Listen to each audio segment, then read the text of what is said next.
युद्ध का सबसे भयानक अध्याय अब शुरू होने वाला है, क्योंकि अभी तक रूस की तरफ से ही विदेशी लड़ाके युद्ध के मैदान में कहर बरपा रहे थे, लेकिन अब यूक्रेन भी रूस जैसी चाल से जंग जीतने की कोशिश में है। यूक्रेन लैटिन अमेरिका से लड़ाके बुला रहा है, जबकि रूस ने सेंट्रल एशिया के माइग्रेंट्स पर दांव खेला है। यानी अब जंग ऐसे खूनी संग्राम में बदलने वाली है जिसमें शहर शहर शमशान बन जाएगा और कदम कदम पर कब्रिस्तान होगा।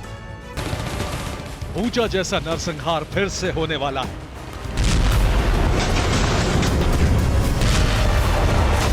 बाखमुत जैसी बर्बरता फिर से दिखने वाली है।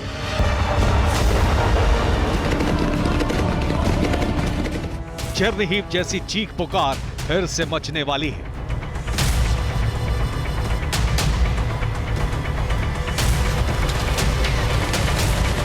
मारियुपोल जैसा मातम फिर से होने वाला है।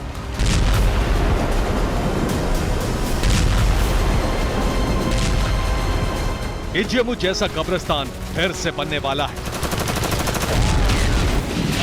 क्योंकि रूस अब ऐसे लड़ाकों की फौज उतारने वाला है जो सिर्फ खून बहाते हैं, वहशियत की हदें पार कर देते हैं। जीत के लिए कितना भी खून बहाना पड़े वो पीछे नहीं हटते।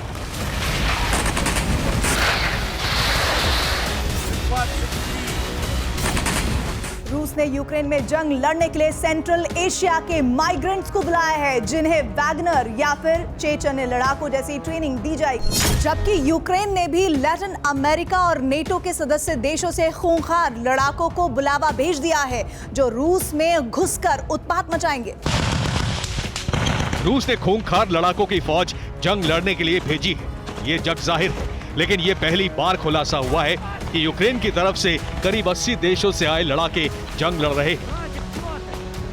रूस की न्यूज एजेंसी स्पुतनिक ने खुलासा किया है कि यूक्रेन की तरफ से जंग लड़ने वाले अधिकतर अर्जेंटीना, कोलंबिया, मेक्सिको या फिर इक्वाडोर देश से यूक्रेन पहुंचे हैं।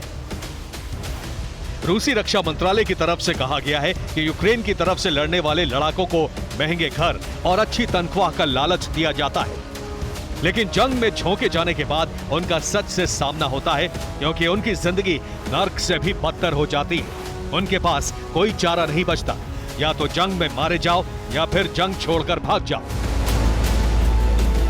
इसकी तस्दीक करता एक वीडियो काफी वायरल हो रहा है, जिसमें एक कोलंबियन लड़ाका यूक्रेनी फोर्स की पोल खोल रहा है। इसकी एक और तस्वीर रूस ने जारी की है। तस्वीर में दिख रहे लड़ाके का नाम मैनुएल फेरले बेरिस है, जो कोलंबिया का रहने वाला है। इसी साल अप्रैल में मारा गया था। यानी यूक्रेन को नेटो लगातार हथियारों के साथ युद्ध लड़ने के लिए किराए पर योद्धा भी भेज रहा है, ठीक वैसे ही जैसे रूस वैगनर और चेचन लड़ाकों का इस्तेमाल करता रहा है। रूस अभी भी ऐसा कर रहा है, लेकिन उसने भर्ती के लिए रूसी नौजवानों की भर्ती रोक दी है, क्योंकि रूस में इसके खिलाफ काफी असंतोष फैला था। ब्रिटिश इंटेलिजेंस की रिपोर्ट के मुताबिक रूस सेंट्रल एशिया के लड़ाकों को टारगेट कर रहा है। एक इश्तहार भी निकाला गया है, जिसमें रूस की तरफ से जंग लड़ने के लिए आर्मेनिया और कजाकिस्तान के लड़ाकों को अच्छा खासा पैसा देने का जिक्र है, जिसमें डाउन पेमेंट के तौर पर 45,000 रूबल दिया जाएगा।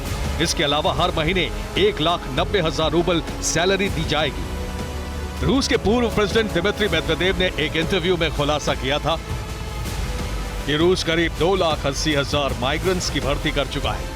जब से जंग शुरू हुई है, इस वक्त रूस में करीब 60 लाख सेंट्रल एशियन माइग्रेंट्स हैं, जिन्हें भर्ती कराने के लिए क्रेमलिन ने ऑर्डर जारी कर दिया है। क्योंकि अगले साल रूस में राष्ट्रपति चुनाव है, इसलिए पुतिन रूस के नौजवानों को जंग में झोंकने का जोखिम लेने से बच रहे हैं। Bureau report, TV9 Bharat.